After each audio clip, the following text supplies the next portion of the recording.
I currently live in the city, but as a kid, I lived in the countryside before leaving for college.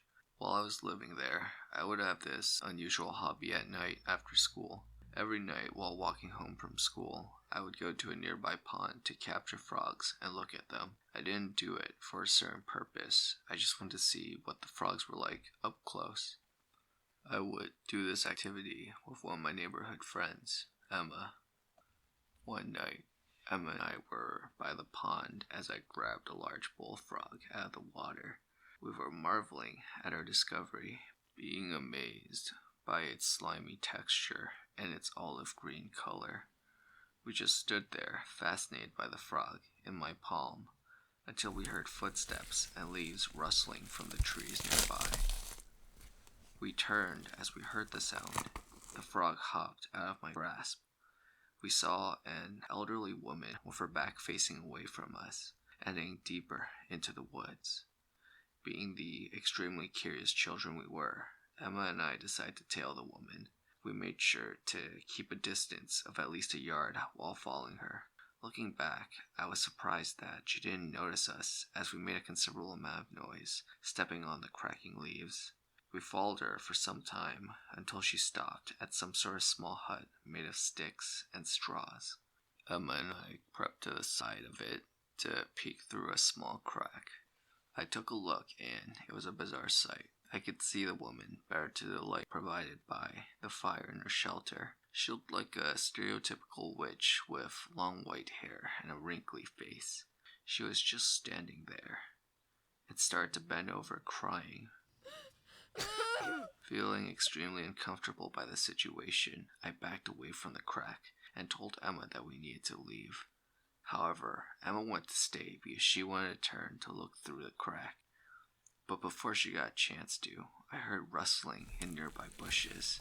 It could have been the woman, I thought. I could still hear her crying from inside the hut. Then, from the bushes, I saw, I kid you not, a naked man with a potato sack mask over his head, walking on all fours, approaching us. Emma and I were undoubtedly terrified by this, so I grabbed her wrist and ran. From behind us, the masked man chased after us on all fours, like a cheetah pursuing a gazelle, while I heard an old and raspy voice yell, "Get him!" We got some distance away, but then the man pounced and somehow grabbed my ankle, causing me to fall over. He grabbed and tried to pull me back to the hut, but fortunately Emma grabbed my hand and tried to pull me away. As both sides pulled, I noticed some sort of substance dripping from the treetop. I looked up in horror as I noticed the blood dripping was from a trio of corpses stuck in the trees. I was in shock. The sack-masked man was beginning to drag me away while Emma was beginning to lose her grip. I looked around and grasped onto a branch on the ground. Without hesitation, I jabbed the stick into the man's eye through the mask as he recoiled and screamed in pain. I took this chance to run out with Emma, and we both made our way back to my house. I told my parents everything, and the local police were contacted later. Needless to say, Emma and I stopped looking for frogs at night ever since that terrifying encounter. The police reported back to my parents a week later. I didn't hear anything about what happened with the woman until I asked my parents after recently returning home for break after my first year at college.